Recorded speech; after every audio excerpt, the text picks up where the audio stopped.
a gravação, por favor, né, para a gente poder começar. Como eu disse na aula de ontem, já dando início à aula de hoje, eu vou iniciar essa aula com um questionário que pretende servir de base, de revisão de tudo que nós vimos até esse momento. É óbvio que eu não vou passar o questionário e as respostas ao mesmo tempo, porque se eu fizer isso, né, a gente vai perder toda a aula. E, obviamente, que a ideia não é essa. A ideia é que vocês, com o questionário em mãos, possam realizar, né, ou tentar realizar as atividades, desenvolver as respostas, né, as perguntas que são formuladas, e que vocês consigam identificar, a partir disso, as dúvidas que vocês têm, para que aí sim a gente possa fazer uma revisão, né, tirando as dúvidas que eventualmente existam, tá certo? Então, eu vou fazer algumas perguntas aqui, devo fazer por volta de 15 perguntas, vou, obviamente, indicar mais ou menos em que pedaço da matéria a gente estudou esse assunto e no futuro, né, eu digo, nas próximas aulas, a gente vai fazer um resgate em relação àquilo que foi explicado. Pessoal, tem alguém que esteja me ouvindo bem, né, porque tem algumas pessoas que estão dizendo que o microfone delas está mudo, mas eu acho que é só de algumas pessoas, a maioria das pessoas está me ouvindo bem, não é isso? Tá. Então vamos lá. Eu vou começar, portanto, o questionário e na sequência eu vou dar sequência na matéria. Tudo bem? Então vamos lá. Primeira pergunta do nosso questionário de revisão. Aqueles que forem tomar nota, né, eu peço para que já comecem a anotar. Aquelas pessoas, né, que forem anotar depois, né, por exemplo, após a aula, você pode pegar a gravação e anotar as perguntas. Fiquem à vontade, tá bom? Eu acho que o mais interessante, inclusive, né, é vocês tentarem anotar as perguntas agora, mas se eventualmente, né, não conseguirem pegar tudo, e vocês façam, né, uma complementação na hora que forem assistirem a reprise da aula, tá bom? Então, vamos lá. Eu vou começar, gente, com uma pergunta, né, do início da matéria e vou avançando gradativamente com base naquilo que nós estudamos. Tudo bem? Pois bem, a primeira pergunta é: o que são direitos humanos? Interrogação. O que são direitos humanos? Interrogação. Essa pergunta, gente, é uma pergunta em que vocês são desafiados a desenvolver um conceito preliminar sobre os direitos humanos, a partir daquelas bases que nós trabalhamos, tá certo? 2. Disserte sobre as teorias estudadas em sala de aula. Disserte sobre as teorias estudadas em sala de aula.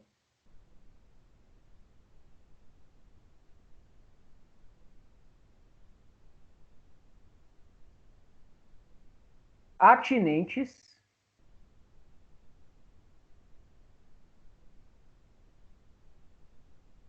à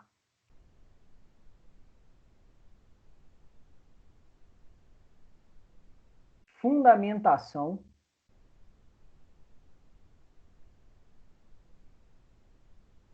dos direitos humanos.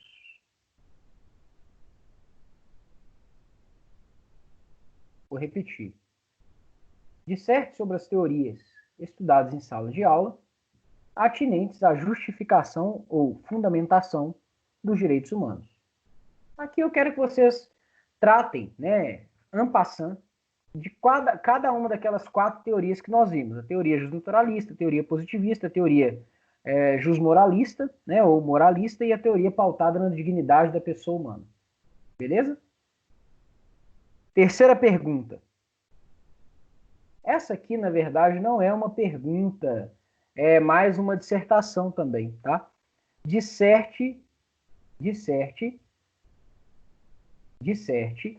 sobre as características dos direitos humanos. Disserte sobre as características dos direitos humanos.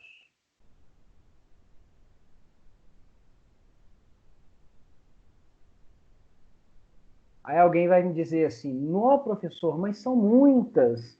É um questionário de revisão. Eu quero que vocês perpassem por toda a matéria, tá?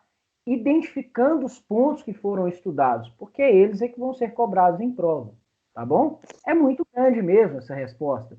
Né? Nós gastamos 3 aulas para tratar dessas características, mas eu quero que vocês revejam esse ponto, porque esse é um ponto importante. A universalidade, falar, por exemplo, da imprescritibilidade, falar da indivisibilidade e outras características. A intenção é essa mesmo. Quarta pergunta.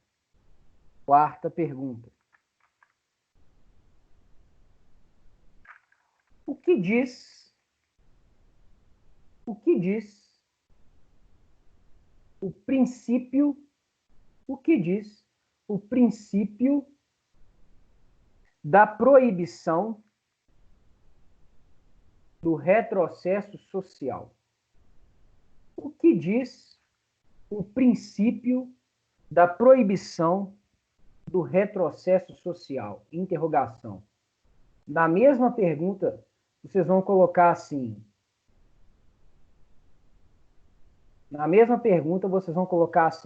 Dê pelo menos 2 exemplos que configuram. Dê pelo menos 2 exemplos que configuram concretamente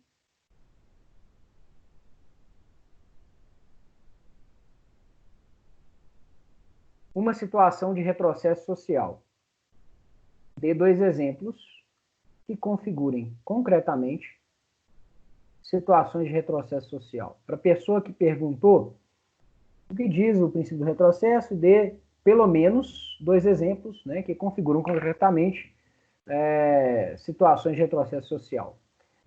Quem perguntou, né, chegou agora, essas perguntas, né, são perguntas daquele questionário que eu me comprometi a fazer, que é um questionário de revisão sobre tudo que nós já estudamos até aqui, para facilitar a fixação da matéria, tá bom? Eu estou na pergunta de número 4, depois você pega com os colegas, ou mesmo na revisão da aula, né? Na hora que gravar, você pode assistir e pegar as perguntas que ficaram por trás, que foram anteriormente enunciadas, tá bom? Quinta pergunta. Quais são as principais fontes? Quais são as principais fontes formais? Quais são as principais fontes formais dos direitos humanos?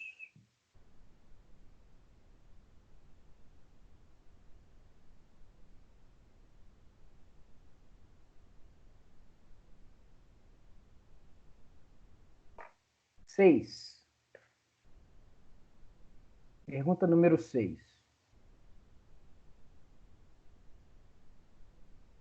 Todas as normas de direitos humanos. Pergunta número 6. Todas as normas de direitos humanos possuem. Todas as normas de direitos humanos possuem status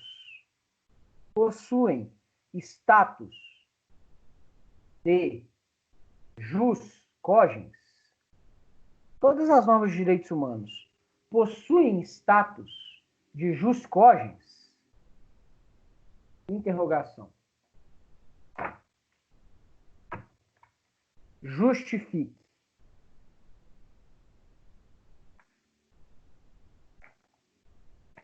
Justifique.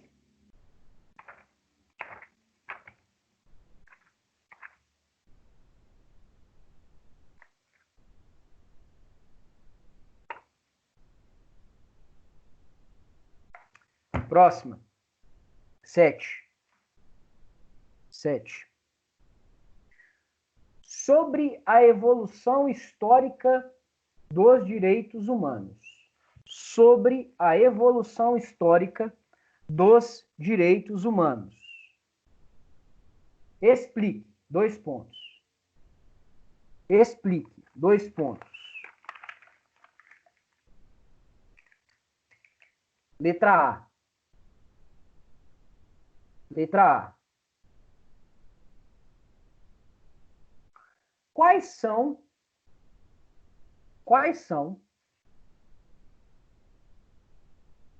os elementos identificados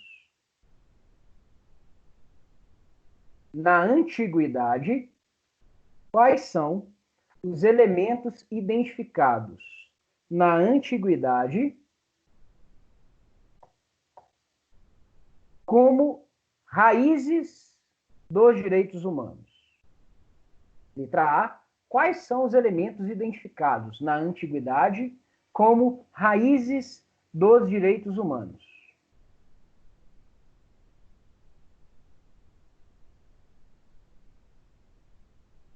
Letra B. Letra B.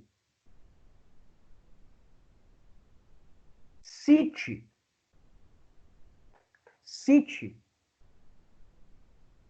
pelo menos um acordo medieval. Cite pelo menos um acordo medieval em que são estabelecidas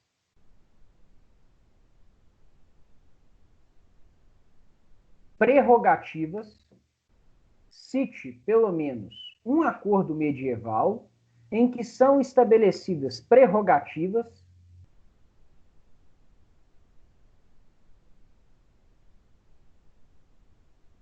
entendidas naquele momento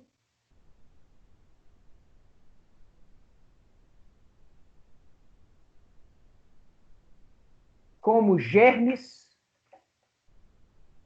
dos direitos humanos. Entendidas naquele momento como germes dos direitos humanos. Quanto vale esse questionário? 0. Não é um questionário que vale ponto. É um questionário de revisão. Faz quem quer, tá bom? Não vale nada. Beleza? Eu me comprometi a passar o questionário para vocês e estou passando, tá? Ele não vale ponto nenhum. Ele é um questionário para facilitar a revisão de vocês, né, já que a gente teve muita matéria até esse momento. Algumas pessoas pontuaram isso comigo, né, que estavam tendo alguma dificuldade para acompanhar o ritmo. Então eu falei, vamos fazer um questionário de revisão e fixação para facilitar vocês identificarem que nós já estudamos. O questionário é para isso, não vale ponto nenhum. 0, tá bom? Próxima pergunta. Ainda dentro da pergunta número 7. Letra C. Letra C. Letra C. Explique. Letra C. Explique como nascem. Explique como nascem os direitos civis e políticos. Explique como nascem os direitos civis e políticos na modernidade. Letra D de dado. Então, letra C. Explique como nascem os direitos civis e políticos na modernidade. Letra D de dado. Explique como surgem os direitos sociais econômicos e culturais. Explique como surgem os direitos sociais, econômicos e culturais. Aí, respondendo a pergunta da colega, sim, o questionário vai englobar tudo que nós já vimos até esse momento. Eu estou, para quem está acompanhando o questionário desde o início, na parte da evolução histórica dos direitos humanos. Tá? Já estou chegando ao final da evolução histórica. Letra E. Letra E. Letra E. Por que, por que, por que o nazifascismo, por que o nazifascismo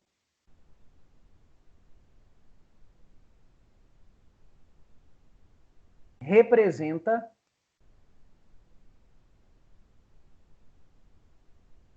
por que o nazifascismo representa, depois eu repito, tá? Por que o nazifascismo representa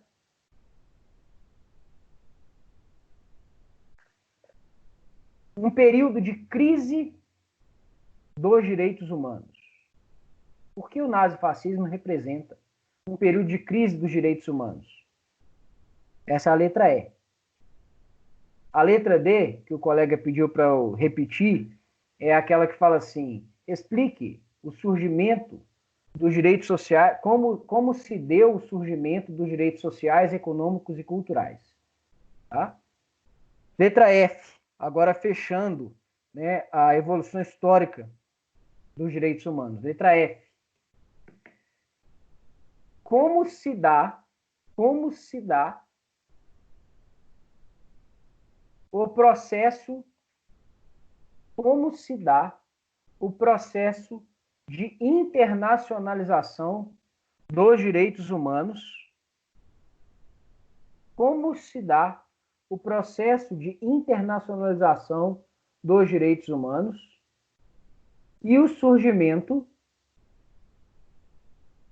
dos direitos coletivos em sentido amplo? Interrogação. Como se dá o processo de internacionalização dos direitos humanos e o surgimento dos direitos coletivos em sentido amplo? Fechamos a evolução histórica dos direitos humanos. Agora, pergunta 8. 8, eu falei que ia fazer 15, né? 8.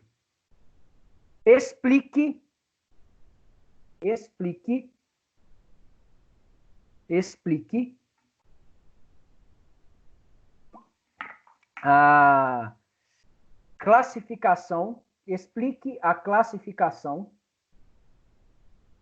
dos direitos humanos. Explique a classificação dos direitos humanos com base na teoria das gerações ou dimensões. Explique a classificação dos direitos humanos com base na teoria das gerações ou dimensões.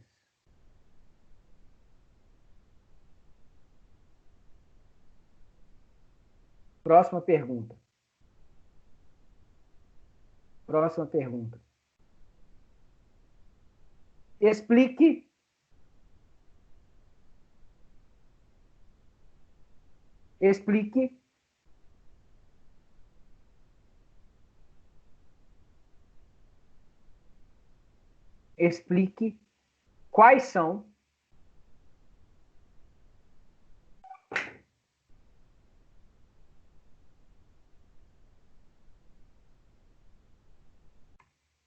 quais são as designações, explique quais são as designações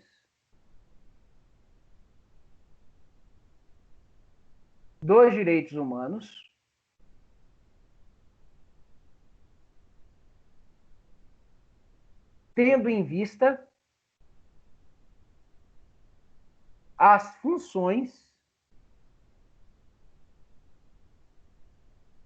tendo em vista as funções por eles desempenhadas.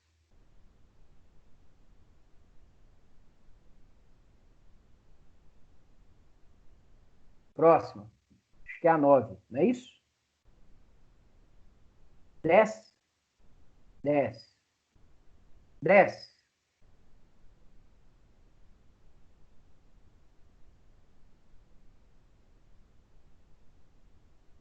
Como são designados os direitos humanos? Como são designados os direitos humanos?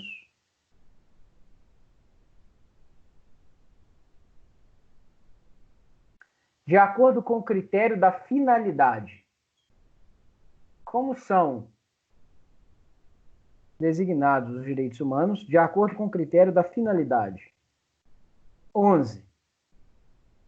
Explique a teoria ou classificação dos direitos humanos.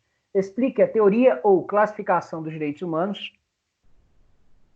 pautada nos 4 status. Explique a teoria ou classificação dos direitos humanos pautada nos 4 status desenvolvidos por Jelinek.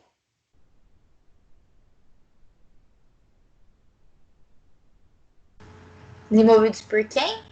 Jelinek. Jelinek escreve, né? Vou colocar aí para vocês. Escreve assim, ó.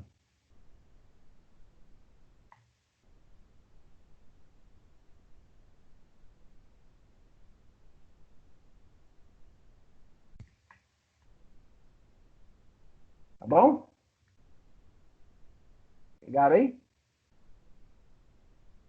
Joia. 12.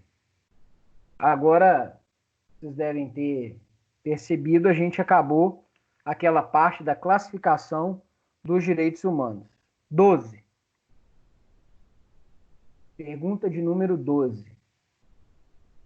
Em que consiste a força vinculante dos direitos humanos? Em que consiste a força vinculante dos direitos humanos?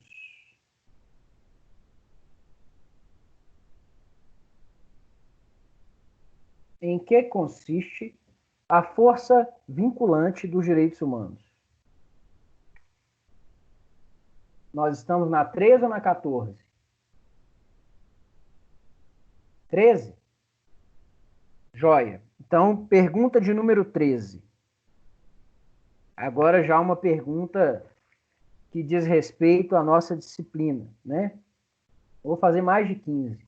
Provavelmente vou chegar a quase 20, tá? Quais são os 4 fatores? Quais são os 4 fatores que contribuem? Quais são os 4 fatores que contribuem para o desenvolvimento? Quais são os 4 fatores que contribuem para o desenvolvimento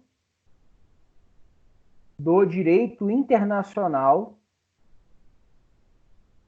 dos direitos humanos? Quais são os 4 fatores que contribuem para o desenvolvimento do direito internacional dos direitos humanos?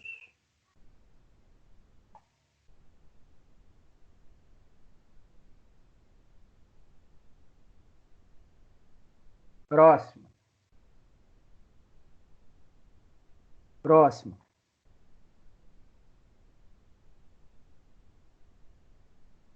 Próximo.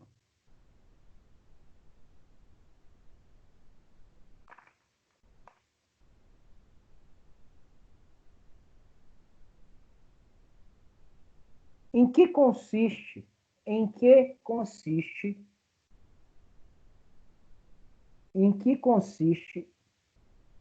a cláusula federal? Em que consiste a cláusula federal estabelecida em vários tratados internacionais de direitos humanos em que consiste a cláusula federal em vários tratados internacionais de direitos humanos ratificados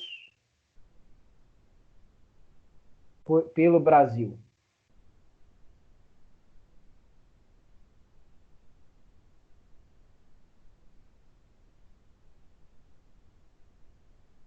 Próxima. Diferencie.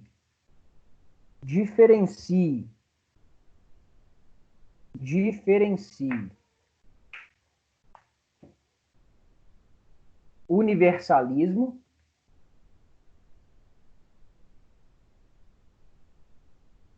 Relativismo cultural.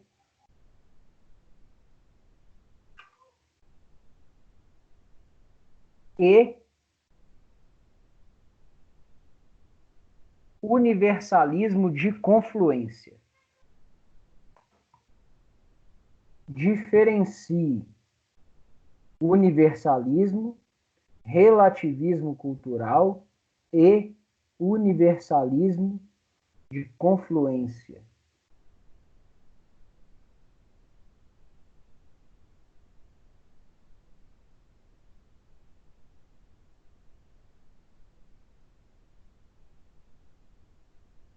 Próximo. Já estou quase acabando, tá? Quais são as características? Quais são as características gerais?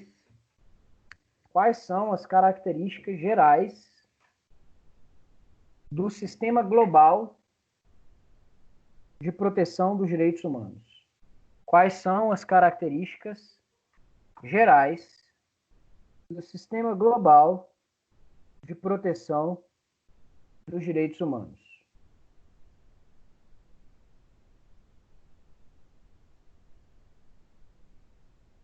E a última pergunta. Quais são as características gerais dos sistemas regionais de proteção dos direitos humanos?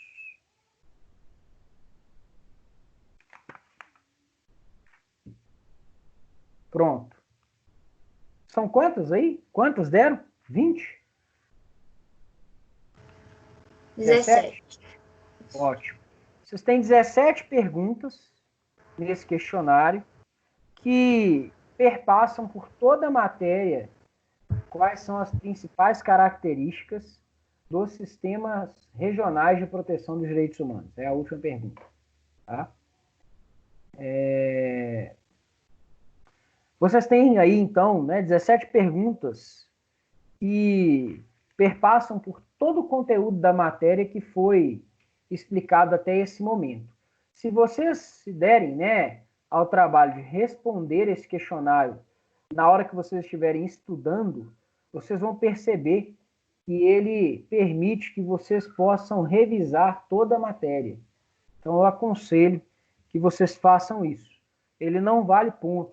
Eu sempre digo assim, o questionário é para facilitar. Tá? Tem gente que, não é o caso da colega que perguntou não, tá? Mas tem gente que funciona assim, se tiver valendo ponto eu faço, se não tiver não faço.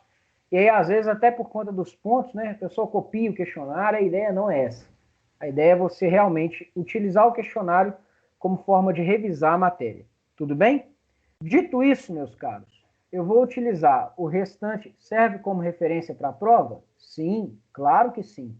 Eu vou utilizar esse questionário para fazer a prova. Nada que esteja fora desse questionário vai cair na prova, mas tudo que é englobado por esse questionário pode cair, tá certo? Bom, então eu vou utilizar os minutos que me faltam aqui da nossa aula, falta quase metade da aula ainda, para começar, para recomeçar a explicação de onde nós paramos na aula passada. Vocês vão se recordar que na aula passada eu trabalhei com vocês, principalmente, no final da aula, as características gerais dos sistemas de proteção dos direitos humanos no plano internacional. Eu falei das características gerais do sistema global e falei das características gerais dos sistemas regionais de proteção, dando ênfase para os sistemas regionais de proteção dos direitos, em especial para o sistema interamericano. As perguntas já acabaram, viu, gente? Para quem estava anotando aí, pode ficar tranquilo, as perguntas já acabaram, tá? Depois a colega de vocês vai passar as perguntas aqui no chat. Eu estou vendo que ela está digitando. Depois, se vocês quiserem pegar as perguntas, basta revisar o chat ou assistir novamente a aula. Todas já estão aí, beleza? Então, agora eu comecei a aula nesse tempo que nos falta para a gente dar sequência na matéria. Na aula passada, eu expliquei, portanto, as características gerais do sistema global e dos sistemas regionais de proteção, enfatizando o sistema regional interamericano, que é aquele ao qual o Brasil está vinculado. Na aula de hoje, eu quero dar algumas explicações para vocês que ficaram faltando para que a gente possa, então, na sequência, começar a estudar, primeiro, os tratados internacionais que estão, ou que fazem parte do sistema global de proteção e, num segundo momento, os tratados internacionais que fazem parte do sistema regional de proteção dos direitos humanos. Nós não veremos todos, mas veremos os principais. Professor, então, você falou que vai complementar a aula com algumas informações que ficaram faltando. Que informações são essas? Meus caros, a primeira informação que eu preciso que vocês anotem no caderno de vocês é a seguinte.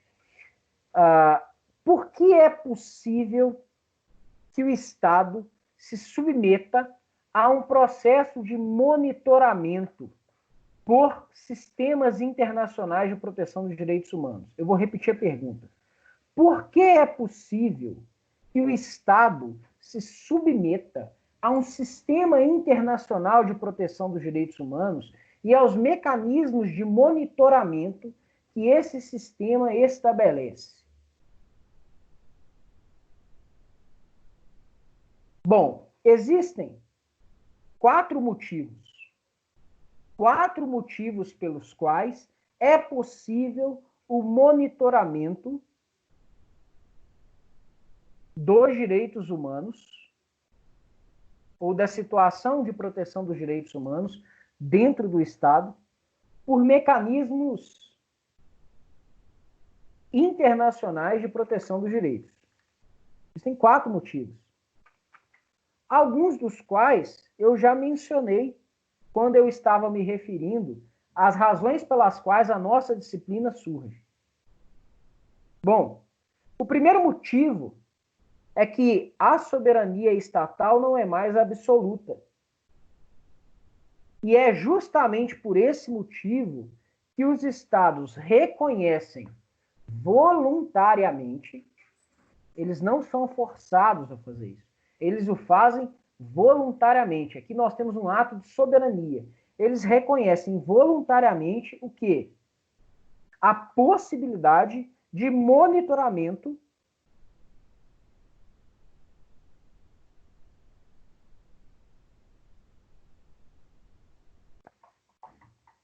por órgãos internacionais de proteção dos direitos humanos,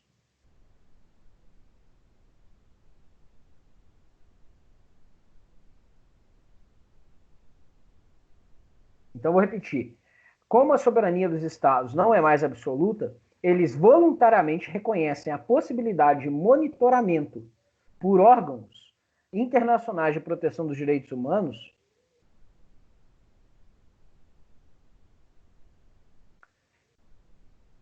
em relação à situação de proteção dos direitos internos, ou seja, em relação à proteção dos direitos no âmbito interno do Estado. O próprio Estado reconhece a possibilidade de monitoramento internacional da proteção desses direitos no plano interno, sob sua jurisdição. Então, esse é o primeiro motivo. Como a soberania não é mais absoluta, o próprio Estado, valendo da sua soberania, restringe um pouco essa soberania, reconhecendo a possibilidade de monitoramento internacional, por órgãos internacionais com competência para monitoramento de direitos humanos, acerca da situação de proteção dos direitos humanos internamente. Nós temos inúmeras situações em que o próprio Brasil já se submeteu a monitoramentos internacionais de direitos humanos. Eu vou te dar um exemplo aqui agora, mas mais à frente eu vou te dar vários exemplos. Tem situações de condenação do Brasil no plano internacional, né, pela Corte Interamericana de Direitos Humanos. Mas eu quero te dar um exemplo talvez mais fácil, né, para você entender. A Lei Maria da Penha, ela só foi criada por conta de um monitoramento que o Brasil sofreu pela Comissão Interamericana de Direitos Humanos e que identificou como um dos fatores necessários para a redução da violência doméstica a criação de uma legislação que viesse a proteger as mulheres no âmbito doméstico contra a violência contra elas perpetrada. Isso foi fruto de um monitoramento internacional de um órgão internacional de proteção dos direitos humanos, notadamente a Comissão Interamericana de Direitos Humanos, a Lei Maria da Penha. Claro, ela foi criada pelo Brasil, né, pelo Congresso Nacional, mas atendendo a uma recomendação da Comissão Interamericana de Direitos Humanos. Tá certo? Um exemplo. Poderia te dar vários. Poderia falar de algumas condenações que o Brasil sofreu no plano internacional, mas, por enquanto, eu vou ficar só nesse exemplo. Tá? Segundo Professor, motivo... Oi. o senhor está me ouvindo? Bem?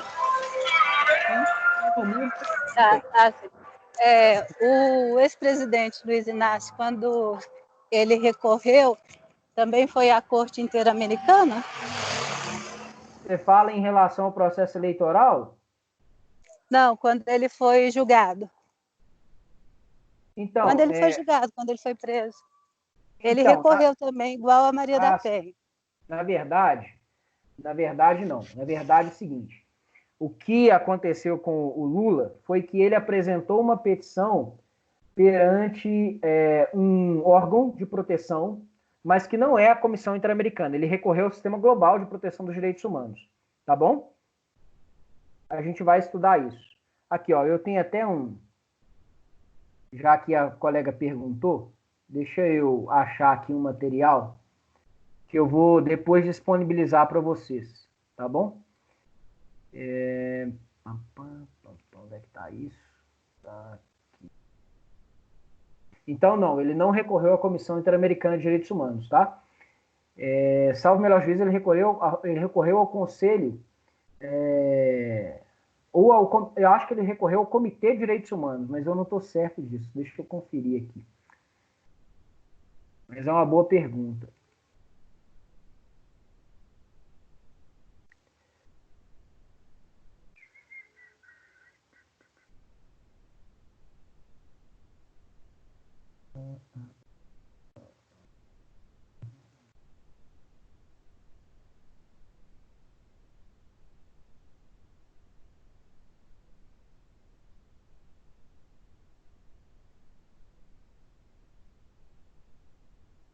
Não estou achando.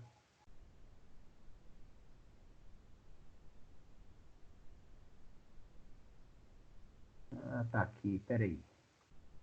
Tá aqui, achei. Só um momentinho, já vou disponibilizar para vocês aí.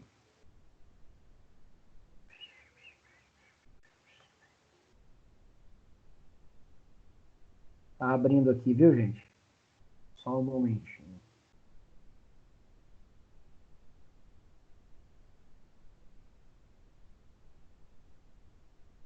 Aqui, ó.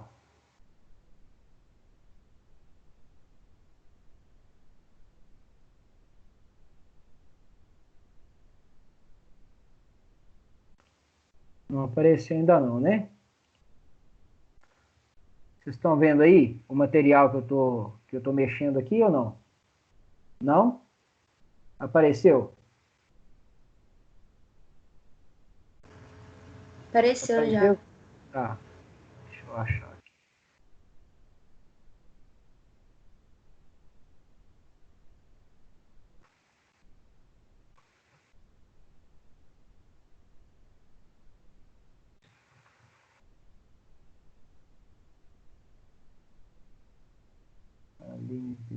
Intel.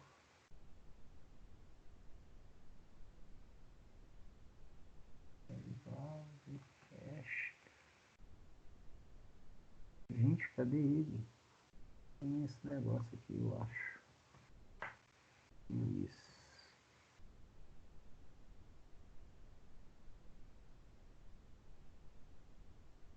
Não, não tá nesse material. Só um momentinho, peraí.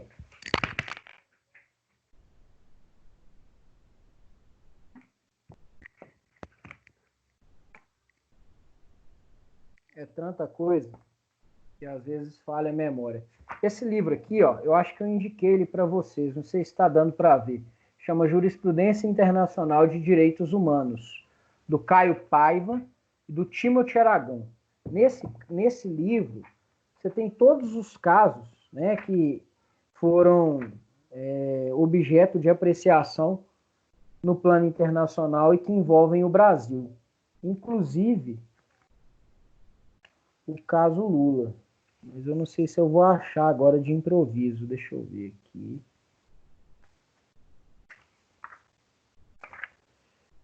De improviso, assim, eu não vou achar, gente. Eu vou ter que fazer o seguinte. Eu vou me comprometer a procurar depois.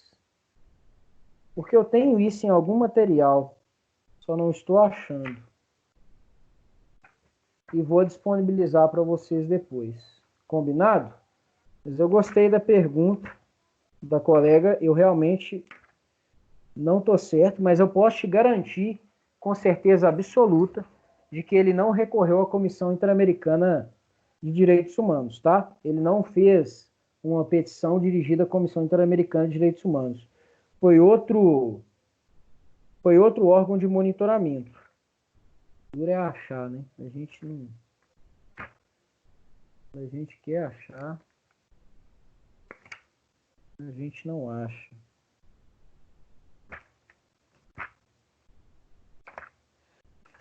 Puxa vida, cadê o negócio?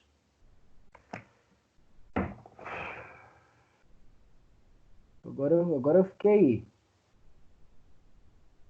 bravo aqui. Eu tenho que achar isso.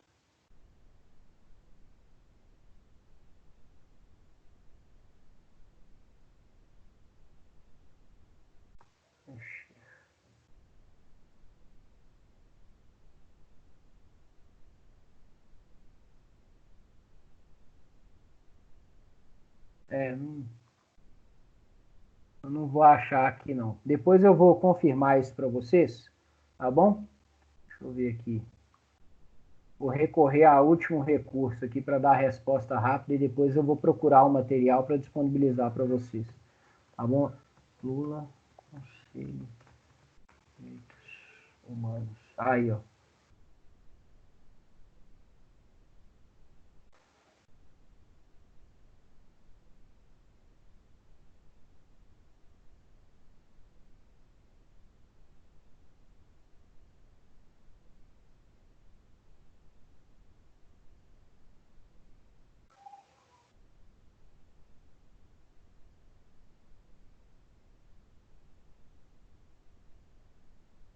Bom, eu vou conferir essa informação, tá? Mas, a princípio, ele recorreu ao Comitê de Direitos Humanos. O Comitê de Direitos Humanos não é um órgão da ONU, mas ele integra o Sistema Global de Proteção. Ele é um comitê criado por esse pacto aqui, ó, o Pacto Civil, tá? Pacto de Direitos Civis e Políticos. Eu tinha certeza que ele tinha recorrido a um órgão do Sistema Global, mas eu não estou certo em relação a qual seja ele, se é o Conselho de Direitos Humanos ou se é o Comitê de Direitos Humanos. O Conselho de Direitos Humanos é um órgão da ONU. O Comitê de Direitos Humanos é um órgão de tratado. Eu vou depois buscar essa informação com mais cuidado e aí eu passo ela para vocês na próxima aula, tá bom? Mas já respondendo a pergunta da colega, ele não recorreu a um órgão do Sistema de Proteção Regional Interamericano, não, tá bom? E outra coisa, uma coisa que para mim fica clara na pergunta, né? Ele não recorreu da decisão. Por quê? Porque os mecanismos de proteção internacional dos direitos humanos, eles não são mecanismos recursais. Na verdade, eles são mecanismos aos quais você pode recorrer no sentido de acionar todas as vezes que você julgar que o seu caso não foi devidamente tratado no plano interno do Estado. E aí nós vamos ver as situações em que isso se dá, tá certo? Então, esse é um exemplo aí de outra, né, situação de monitoramento do Brasil no plano internacional. Então, voltando aqui à explicação que eu estava dando, a primeira situação que permite o monitoramento do Estado por sistemas internacionais de proteção dos direitos humanos é a relativização da soberania e o reconhecimento da possibilidade de monitoramento por órgãos internacionais. O segundo motivo é a possibilidade de responsabilização internacional do Estado. Professor, mas isso não é a mesma coisa? Não. Uma coisa é admitir o monitoramento. Outra coisa é admitir a responsabilização. Uma acaba sendo decorrência lógica da outra. Porque se eu admito o monitoramento, eu também tenho que admitir a responsabilização. A possibilidade de responsabilização do Estado no plano internacional. Essa é a segunda. Vou repetir. O primeiro motivo é a aceitação do monitoramento internacional por órgãos de proteção dos direitos humanos no plano internacional. O segundo motivo é o reconhecimento da possibilidade de monitoramento, a possibilidade de responsabilização do Estado no plano internacional. Também é um ato de soberania. Percebam, o Estado voluntariamente reconhece que, se ele for monitorado, e se os órgãos de proteção internacional dos direitos encontrarem dentro dele situações de violação dos direitos, ele poderá ser responsabilizado por essas situações. Responsabilizado em que sentido? Em diversos sentidos, inclusive por meio de condenações, caso esse monitoramento aconteça por uma corte de direitos humanos. Não necessariamente todo monitoramento resulta em condenações. O caso da Lei Maria da Penha não resulta numa condenação. Tampouco o caso Lula, que é um caso em que o órgão de proteção não é um tribunal. Então, ele vai recomendar ao Brasil que adote uma postura, tá certo? E não necessariamente o Brasil tem que cumprir, né, essas recomendações. Agora, uma condenação é diferente. Ela tem uma força jurídico vinculante mais forte. Tudo bem? Terceiro motivo. Então, o primeiro motivo é o reconhecimento da possibilidade de monitoramento. O segundo, o reconhecimento da possibilidade de responsabilização internacional. Terceiro motivo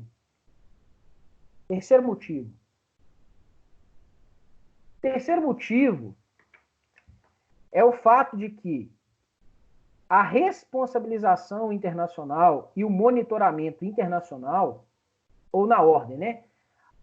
O terceiro motivo é o fato de que o monitoramento internacional e a possibilidade de responsabilização internacional não eliminam a função primordial do Estado de proteger direitos humanos. Ou seja, o Estado, ao reconhecer que ele pode ser monitorado internamente por órgãos de proteção dos direitos humanos no plano internacional, ao reconhecer que deste monitoramento poderá advir responsabilização sobre si, ele não está negando que ele tenha, em primeiro lugar, o dever de proteger direitos humanos. Então, em primeiro lugar, as pessoas que sofrem violação de direitos humanos têm que recorrer às instituições internas.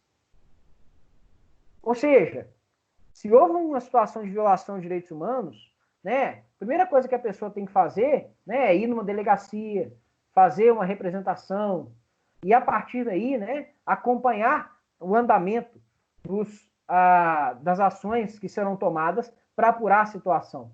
Eventualmente, isso pode ter uma repercussão de natureza penal, eventualmente, né, pode ter repercussões de natureza civil, né? Ela pode, eventualmente, ajuizar uma ação para reparação de danos. Isso pode ter reflexos de natureza civil e penal. Pensem nas medidas de proteção da Lei Maria da Penha. Algumas têm natureza civil, outras natureza penal. Beleza?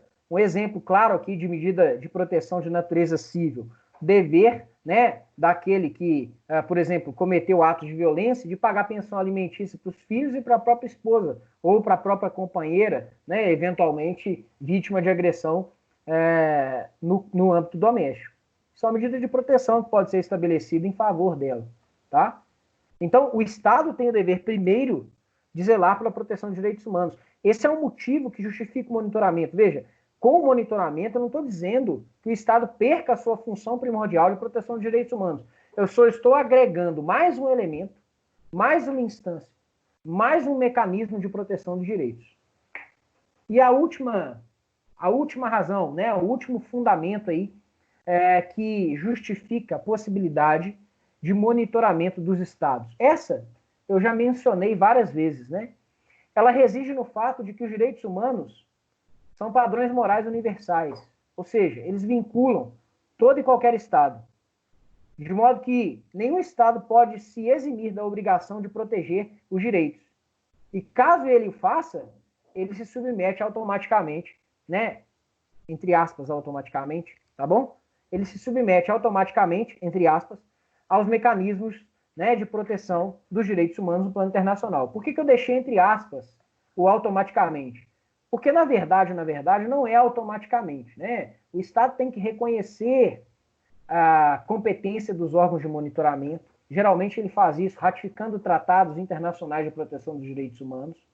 Em outros casos, além da ratificação do tratado, ele tem que reconhecer expressamente a jurisdição dos órgãos. É o caso da Corte Interamericana de Direitos Humanos. Ela só vai julgar os estados que expressamente reconhecerem a sua jurisdição para julgá-los. E, portanto, né, um estado jamais vai ser, né, monitorado no plano internacional por órgãos de proteção dos direitos humanos sem que haja, no mínimo, uma manifestação, vamos falar assim, mínima da sua vontade, uma manifestação de anuência em relação a esse monitoramento. Há exceções, tá? Mas eu vou tratar primeiro da regra e depois das exceções. Em síntese, meus caros, existem 4 motivos pelos quais hoje é possível falar em monitoramento dos estados no plano internacional, pelos mecanismos criados pelos sistemas internacionais de proteção dos direitos humanos. Primeiro, é o reconhecimento soberano do Estado de que ele pode ser monitorado. O segundo, é o reconhecimento soberano do próprio Estado de que ele pode ser responsabilizado no plano internacional.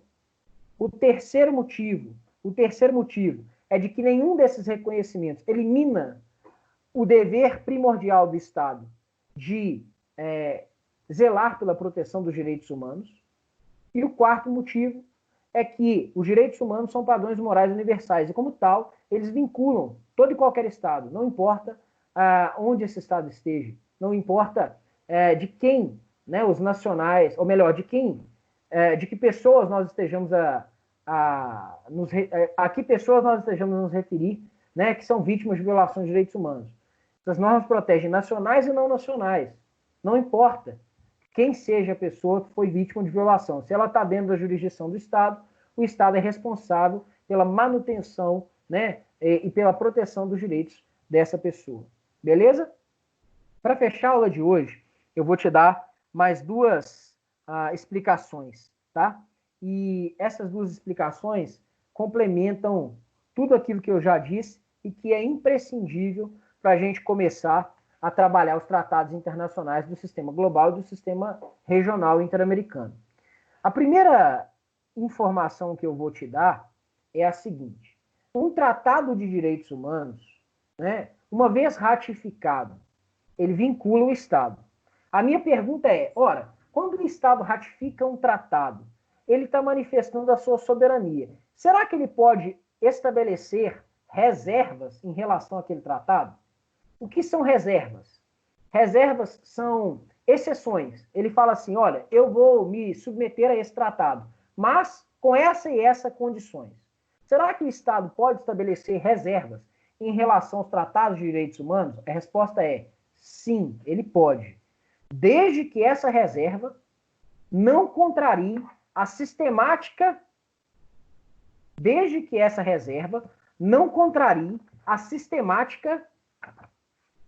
de proteção de direitos estabelecidas no próprio tratado. Então, veja, imagine o seguinte, no tratado contra a tortura, Imaginem que o Estado ratificasse o Tratado contra a Tortura, mas resolvesse ressalvar um dispositivo que, por exemplo, estabelecesse a obrigação do Estado em responsabilizar, processar e julgar aquele que comete atos de tortura, geralmente agentes estatais. Esse tipo, né, de reserva não é admitido. Por quê? Porque ele viola toda a lógica intrínseca ao próprio tratado. O que você pode fazer é opor reservas ao tratado que não contrariem a lógica do tratado. Um exemplo, o Brasil ratificou um pacto e complementou o Pacto Civil, né? É um protocolo que nós vamos estudar, é um tratado, né, que é chamado de protocolo, que estabelece a vedação da pena de morte. O Brasil ratificou esse tratado, mas estabeleceu uma reserva. Ele falou assim, olha, eu reconheço, né, que a pena de morte é indevida, com uma exceção, a hipótese do caso de guerra declarada, porque essa hipótese tem previsão constitucional. O Estado brasileiro pode fazer isso, não tem problema. Tá? Ele reconhece que todas as hipóteses de pena capital são indevidas ao ratificar o tratado, mas faz uma reserva admitindo a pena de morte em caso de guerra declarada. Tá certo? Última explicação que eu quero te dar, né? Já falei das reservas, agora vou falar, em último lugar, de uma situação muito importante. Vejam,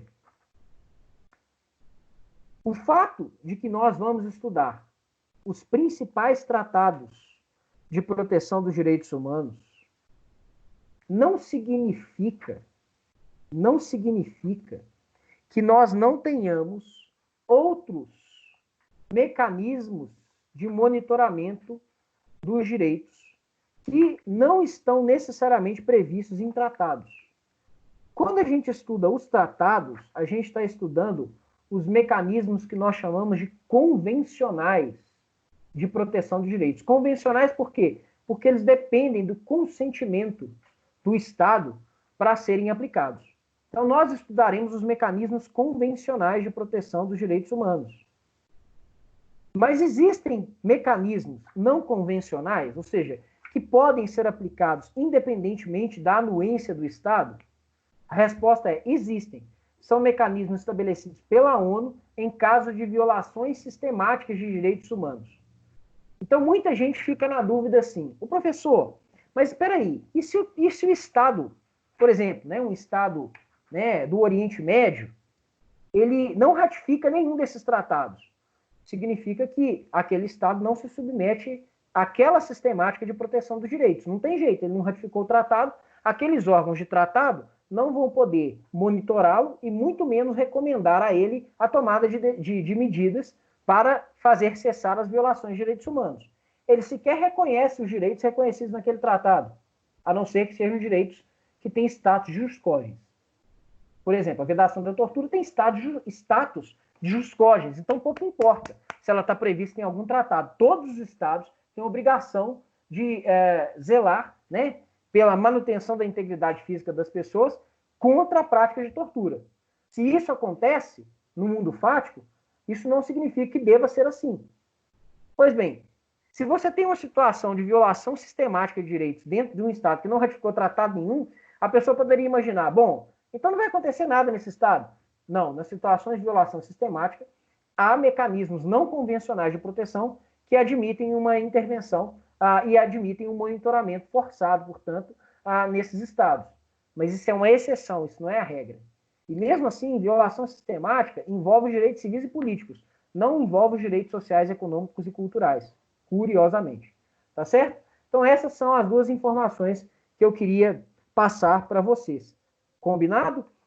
Na próxima aula a gente começa com os tratados e eu vou trazer informação que a colega de vocês me pediu, né, em relação a qual foi, afinal de contas, o órgão, né, ao qual recorreu o Lula no caso, né, das eleições e no caso especificamente, né, da sua condenação. Eu estou certo de que ele recorreu ao sistema de proteção dos direitos humanos não em decorrência da sua condenação no plano penal, mas para concorrer às eleições. Se eu não estou enganado, é isso mesmo. Mas realmente eu não estou achando aqui no meu livro. E eu já li isso. Eu até grifei. Bom, na próxima aula eu trago essa informação para vocês. Combinado? Podem ficar tranquilos com relação a isso. Beleza? Um abraço, gravem a aula e eu aguardo vocês na próxima aula, segunda-feira. Tá bom? Tchauzinho.